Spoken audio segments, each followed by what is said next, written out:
안녕하십니까. 혼란한 정치 시사 이슈를 술술 풀어보는 선거권의 혼술 5월 18일 수요일 오후에 인사드립니다. 자, 오늘 윤석열 대통령과 참모들 그리고 장관들, 국민의힘 국회의원들 총출동했죠. 강주로 갔습니다. 강주에서 5.18 기념식에 일제히 참석을 하고 돌아왔는데 강주 현지에서도 상당히 이 호응이 높은 것 같습니다. 그전에는 이 보수 정권의 대통령이 임기 중에 한 번 정도 갔는데 그냥 지나치는 그 통과 의례로 이렇게 생각을 했지만 윤석열 대통령은 대선 후보 시절에 강주에 가서 입장도 5.18 묘역에 입장도 하지 못하고 냉대를 받았죠.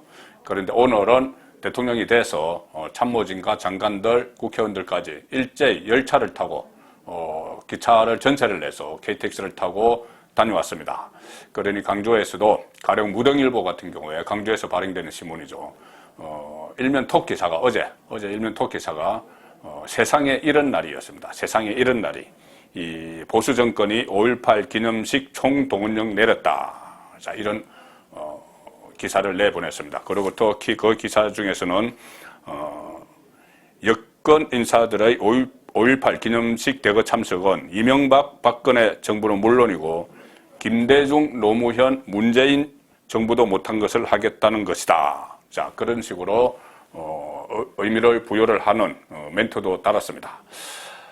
이렇게 되니 지금 호남을 기반으로 하는 민주당이 야당이죠. 거대 야당이죠. 그래서 여소야대, 극심한 여소야대 정국이 펼쳐지고 있는데, 자, 호남에서 이런 반응이 나오고 호남의 정성을 보이니까 민주당이 윤석열 정부의 출범에 무작정 발목 잡기 하는 것도 어렵게 만드는, 자, 그런 측면이 있습니다. 어차피 국회의원들, 정당은 이 민심에 따라서, 여론에 따라서 움직이는 조직체죠. 자, 그래서 호남을 텃밭으로 하는 민주당의 이 운신에도 좀 제약을 가하는, 앞으로 지금 그 호남, 강주를 중심으로 한 호남의 민심이 움직인다면은 이 윤석열 정부에 대해서 민주당이 마음대로 막 그 여론을 무시하고 하지 못하는 그런 상황을 만들 수도 있는, 자, 그런 일입니다. 그래서 이런 것을 보면은 윤석열 대통령의 이 정치력이 상당히 뛰어나다, 그런 생각을 하게 되는데,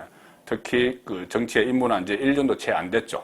그런 상황에서 여러 가지를 겪었습니다. 대통령이 되기까지 국민의힘 입당 문제부터 여러 가지 후보가 될 때까지 다양한 그 경험을 하면서, 정치적 경험을 하면서 원래 그 본능이 발동을 했겠죠. 그래서 상당한 정치력을 지금 선보이고 있다, 그렇게 좀 정리를 할 수가 있습니다. 그 전에 대선에 되는 과정에서도 일종의 타이밍을 잘 잡아가면서 이 정치력을 발휘를 했는데, 지금은 국정 운영을 하면서 어떤 통치력이 좀 돋보이는 몇 가지 순간이 있었다. 물론 비판을 받는 부분도 있죠. 가령 인사 문제에 대해서도 너무 그 관료 위주로 쓴다, 아니면은 실력 위주 하다 보니까 특정 학교 출신을 많이 쓰고 여러 가지 안배를 안 하는 그런 부분, 또 인사 검증을 허술하게 해서 김인철 전 사회부 총리 후보자 낙마를 하는 그런 경우도 있었지만, 대체적으로 보면은 역대 다른 정부의 출범 때와 비교를 해보면은 그 과거 정부에서도 이 정도의 인사 논란은 다 있었기 때문에 그것보다는 좀 인사 논란이 약한 편이고, 또 특히 극심한 여소야대에서 5년 만에 정권이 교체된, 보통 10년 주기설이 있는데 그 상황에서 예상보다는 잘 대응을 해나가고 있다, 그런 말씀을 드리기 위해서 지금 여소야대 전국의 첫 시험대가 국무총리와 장관 인사청문회죠. 장관은 인사청문회 끝나고 나서 임명을 할 수가 있지만 국무총리는 인준 투표를 해야 됩니다. 그렇기 때문에 이 국무총리 카드가 상당히 중요했는데, 처음에 한덕수 국무총리 후보자 카드를 내놓을 때 이때부터 좀 절묘한 수다, 자, 그런 분석들이 많이 나왔습니다. 왜 그러냐면은 이 한덕수 후보자는 대선 때 어떤 역할을 하거나 그런 게 아니죠. 그 농공 행상의 대상도 아닙니다. 그런데 왜 한덕수 카드를 끄집어내느냐? 윤석열 대통령이 얼마 전에 그런 이야기도 했죠. 대선의 후보가 대선에서 당선되기 전에부터 한독수 카드를 생각을 했다는 겁니다. 협치 카드로는 최고다. 지금 이때 협치는 민주당의 동의를 얻을 수 있는 카드죠. 왜 그러냐면은 이 한독수 후보자는 김대중 전 대통령이 발탁을 했습니다. 사실상 통상교수본부장과 청와대 경제수석까지 시켰고, 그 뒤를 이은 노무현 대통령이 이 경제부총리와 국무총리까지 한번 시킨 인물입니다. 그래서 지금 민주당 안에 뿌리는 DJ, 노무현 이렇게 되어 있기 때문에 무턱대고 반대를 하지 못할 것이다. 자, 그래서 발탁을 했죠. 어떻게 보면 절묘한 카드였죠. 그런데 이 새 정부가 출범을 하니 그냥 호락호락 하지는 않습니다, 민주당이. 그래서 이 한독수 후보자에 대해서 청문회를 통해서 어떤 고액 고문료, 김앤장에서 받은 그런 것들을 덜쳐내면서 궁지로 몰아넣었죠, 한독수 후보자를. 그리고 나중에는 결국은 법무부 장관에 이 한동훈을 지명을 하니, 한동훈 그리고 또 청문회에서 하자가 드러난 정호영 보건복지부 장관 후보자, 이 둘과 막교환 카드로 한독수를 설정을 했습니다. 일종의 물밑 교섭이 들어왔다, 이런 이야기도 권성동 원내대표가 했죠. 그러니까 한독수를 우리가 낙마시키지 않을 테니 인준투표에서 그 대신 한동훈과 정호영을 지명 철회를 하든지 자진 사퇴시키라, 이 이야기죠. 왜 그러냐면 정호영은 뭐 국민 여론이 좀 그렇다고 해도 정호영보다 실제로 노리는 건 한동훈이죠.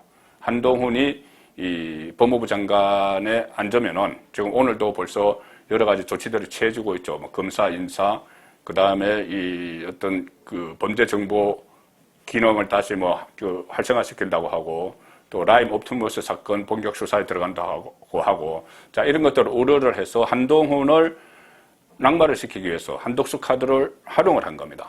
일종의 포로 교환하자, 이런 식의 구도를 민주당이 짰죠. 자, 그런데 그것을 윤석열 대통령이 그냥 깨버렸습니다. 깨고 자고우면하지 않고 한동훈 임명을 재가를 했죠, 어제. 그래서 속전속결로 취임식까지 맞춰버렸습니다. 자, 지금 이것만 가지고 윤석열 대통령의 정치력이 뛰어나다, 이렇게 이야기하는 것은 아니고, 가령 이런 것도 또 있습니다. 지금 마지막까지 정호영 보건복지부 장관 후보자는 남겨두고 있죠. 임명도 안 하고 탈락도 안 시키고 있습니다. 이 말은 뭐냐 하면은, 정호영을 정치적으로 해석하면 그렇습니다. 정호영을 우리가 사석으로 바둑에서 버리는 돌로 쓸 수 있으니 이 정호영을 낙마시키는 걸로 한덕수 인준을 해주든지, 아니면은 한덕수 인준을 안 해줘도 괜찮다, 속으로는 그런 생각이죠. 자, 한덕수 인준을 해주면은 이 새 정부가 출범하는데 좀 깔끔하게 출범을 하는, 국무총리를 두고 출범을 하는 그런 상황이 되고, 만약에 한덕수를 인준을 안 해줘도 지방선거에서 역풍이 불 테니까 민주당 쪽에, 그것도 그냥 마냥 나쁜 그 상황만은 아니다, 그런 생각을 할 수가 있습니다. 그렇기 때문에 지금 쭉 오면서 어떤 사람은, 장관들은 임명을 하고 보류를 하고, 또 한동훈 마지막에 임명을 하고 정호영 남겨두고, 그리고 한독수는 따로 여기서 대기를 하고 있고, 이런 구도를 만든 자체가, 여기까지 온 자체가 상당히 정치력이 뛰어나다, 그런 평가를 내릴만 하다는 이야기입니다. 지금 민주당에 이렇게 되면 마지막 최후 통첩을 한 거랑 마찬가지죠. 정호영 낙마시킬 수 있으니 인준을 찬성하든지, 아니면은 그냥 반대를 해도 괜찮다, 이렇게 되면은 해도 좋고 안 해도 좋고, 이것은 이 한독수 카드를 지금 윤석열 대통령 입장에서는 꽃놀이패로 만드는 겁니다. 꽃놀이패로 민주당이 해도 되고 안 해도 되고. 자, 그래 이렇게 되면은 민주당 입장에서 보면은 완전히 딜레마에 빠지는 것이죠. 패닉 상태가 될 수도 있습니다. 한독수를 아웃시키자니 이 지방선거에서 악재로 작용을 할 것이고, 그리고 그렇다고 그냥 통과시키자니 청문회 전국에서 건진 게 하나도 없게 됩니다. 그리고 윤석열 정부, 새 정부가 들어섰는데 첫 번째 기싸움에서 완패를 하는 것이죠, 통과시키면. 그래서 딜레마에 완전히 빠져있는 이런 상황을 만들었는데, 민주당이 딜레마에 빠져있는 상황을 만들었는데, 실제로 여론도 그렇게 움직이고 있죠. 그 한길 리서치가 오늘 발표한 조사를 보면은 한덕수 인준 찬성이 48.4%, 반대가 38.9%, 거의 10%포인트 이상 인준 찬성 쪽으로 여론이 흐르고 있습니다. 그런데 여기서 반대로 이렇게 낙마시켜버리면은 지방선거에서 여론의 역풍을 맞겠죠, 민주당이. 자, 그래서 오늘 심지어 어떤 일이 벌어졌느냐. 이재명, 지금 민주당 인천 계양을에 출마해 있죠. 이재명 후보가 나서서 한덕수 인준해 줘야 된다. 사실상 민주당 쪽에 지침을 내리듯이 그렇게 이야기를 했습니다. 오늘 동아일보 인터뷰에서 나온 이야기인데 이재명 이렇게 이야기합니다. 지금 정부 출범 초기이니까 기회를 열어주는 것도 고려해 볼 필요가 있다. 자, 이것은 지금 여론을 보고 이야기를 하는 것이죠. 상황 판단을 한 것이죠. 본인이 직접 인천 계양을의 국회의원 보선 출마자이기도 하지만 이재명은 민주당의 지방선거 총괄선대위원장입니다.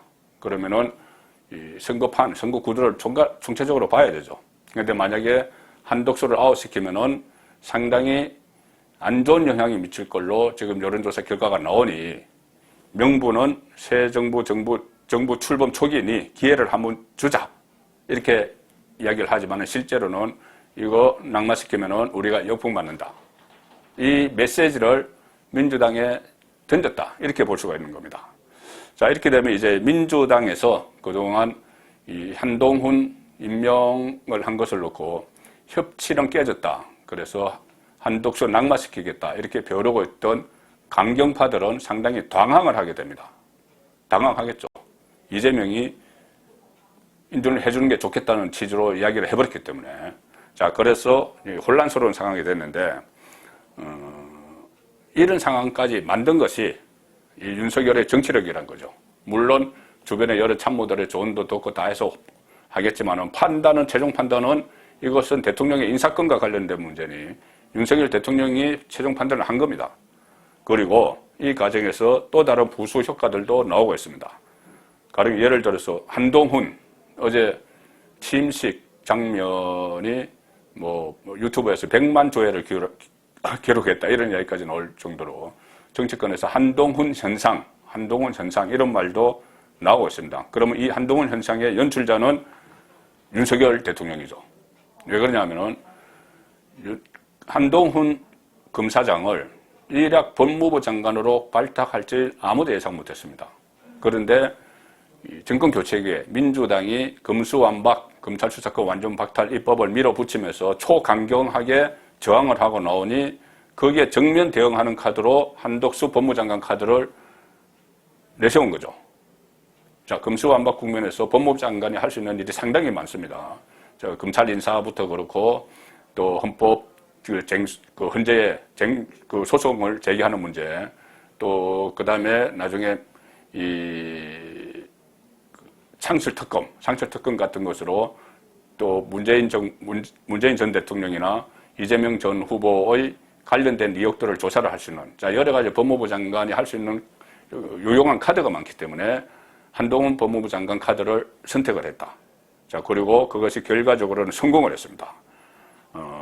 한동훈 장관이 윤석열 대통령의 기대에 부응을 해서 검수완박 법안을 놓고 야반 도주론 이런 것도 설파를 했고, 인사청문회에서 법무부 장관 인사청문회에서 민주당 강경파들의 기세를 아예 눌러버렸죠.